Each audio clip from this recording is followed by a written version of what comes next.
This is my 1984 Honda VF500F Interceptor, and quite frankly, this is the reason I haven't posted a video to this channel in a while. This was my first bike 18 years ago. This is the bike that made me fall in love with motorcycles, and 2 years ago I got it into my head that I was going to do a full refresh and make it look exactly like I wanted to. And 18 years ago I walked into the used bike dealership and I was dead set on buying a Honda Hurricane. Saw this weird looking yellow thing, boxy looking thing, this weird canary yellow thing, and I left with that instead, and it's still with me.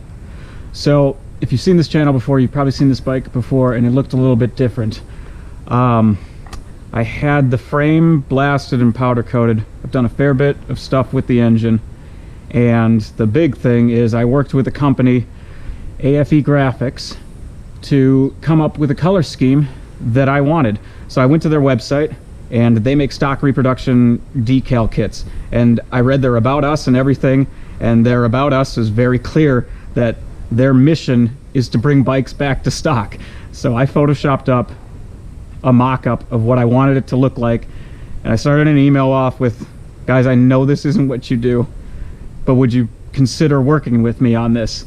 And what I wanted to do was steal the Yamaha scheme, because it's my favorite color scheme, the yellow, black, and white, and come up with a decal kit that matches identically with the 1984 Interceptor, which is my favorite one. There's only three: 84, 85, 86. 86 is the most different. 85 looks similar to the 84, but 84 is my favorite looking scheme, and they agreed to it.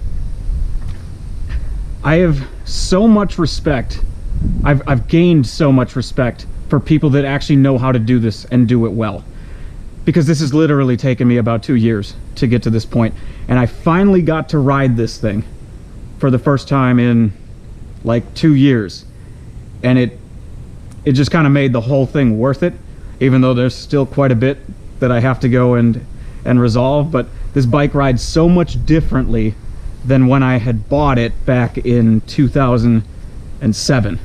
I'll actually compare it a little bit to my SV650 in the second half of this video. But applying decals has to be the most nerve-wracking thing on the entire planet.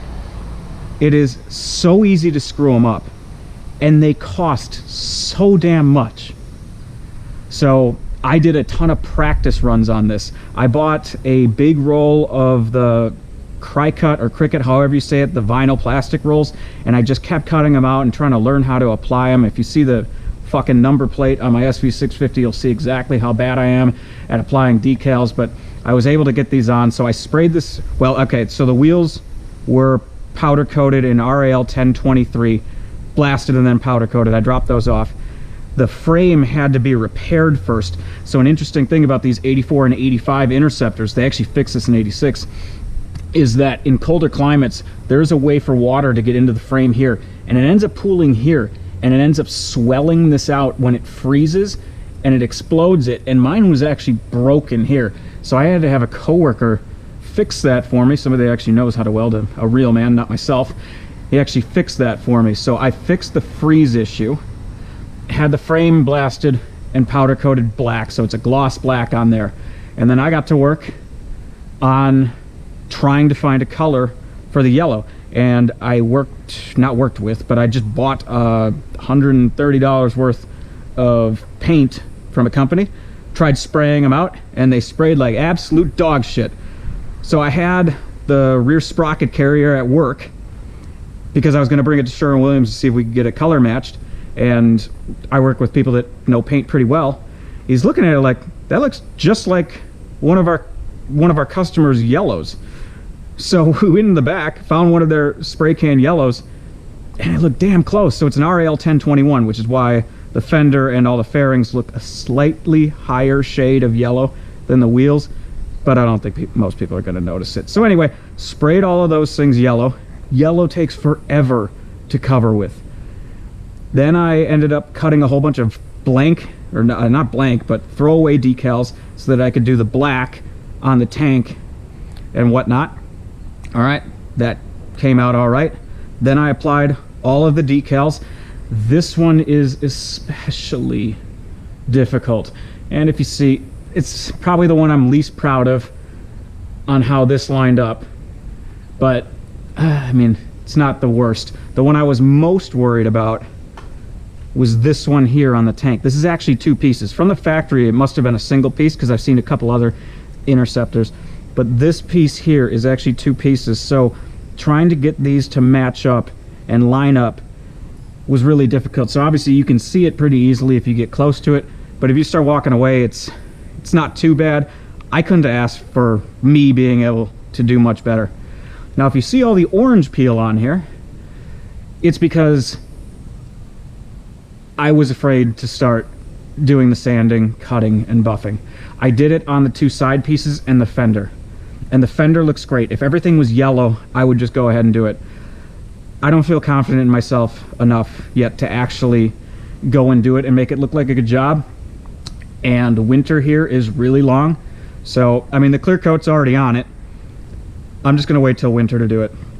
The reason I was telling myself that if I ever want to try to get this thing perfect, it's never going to be perfect. So there's so many different blemishes and stuff on this thing that a little bit of orange peel isn't going to be the biggest issue. I will tell you, I almost passed out when I saw how cool the black and white Honda logo looked on the black part of there. When I peeled that decal off, I was in my basement. I just yelled to myself. I was just like, fuck yes, I love it.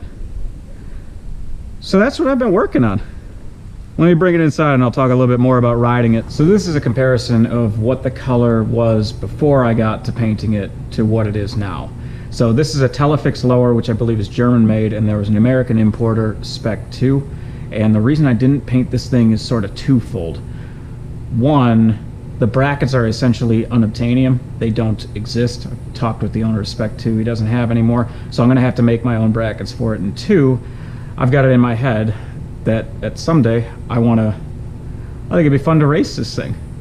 There's a whole bunch of obstacles in between that and now, but that's what's in my head. The problem is you need a belly pan that's going to be able to hold 3 to 4 liters of oil and coolant if your engine explodes, which is always a realistic possibility.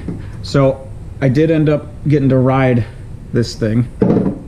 I put about like 30 miles on it today, and my dad put a couple of them on it because I rode it over there because I had to show it off to somebody. And my dad is the person that actually brought me to bring it, or buy it 18 years ago. So what I've noticed about this bike versus the bike I've gotten very, not comfortable with, but most comfortable with, this SV650, this bike is noticeably heavier actually pushing it around. So like the dry weight of an SV650 is 375 pounds.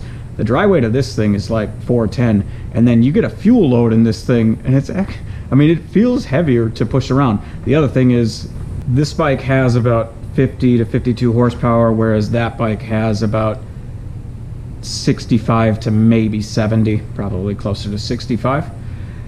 But I've gotten comfortable riding that thing.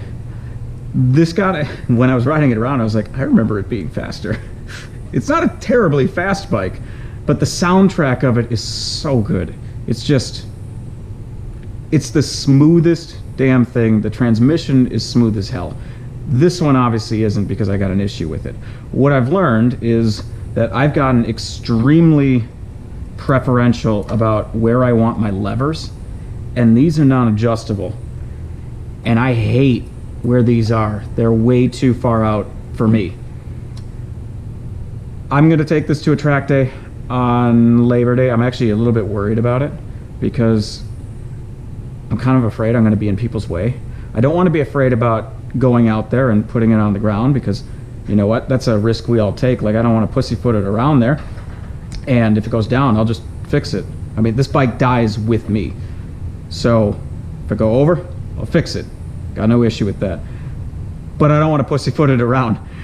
What I'm most worried about, besides the levers, is the fact that I'm so used to the rear set stance on the SV650, which is how I have it with the Woodcrafts. It's so much more aggressive. This is so much of a standard upright riding style that it's going to feel super weird.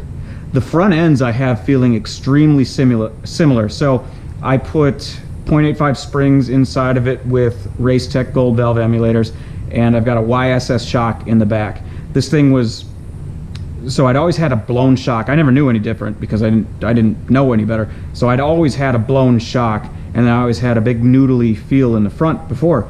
I just thought that's how motorcycles rode, and I just liked the sound of the engine because it sounded good. So the emulators, not that I got to do a whole lot of, you know, experiencing what they would feel like under harsh braking conditions or something, but even just over bumps and whatnot, it feels a lot different because those emulators and much stiffer springs, when I hit a bump, I'm not like bottoming it out anymore. It's a harsher ride on the street, but I can feel it's going to be a lot better, and there's some tuning I'm going to be able to do to get that thing ready. So yeah, that is my 1984 Honda VF500F Interceptor. We've had several chapters of our life so far, several more to come. We've got a whole lot of work to do with this one. Mainly, we need to win an amateur race at some point, and we're working hard to do it. And then this thing, I don't know, maybe it'll ride at some point. I watched one of these things racing this weekend, actually, but this one's a long way from racing. But if you watch this far, thanks for watching.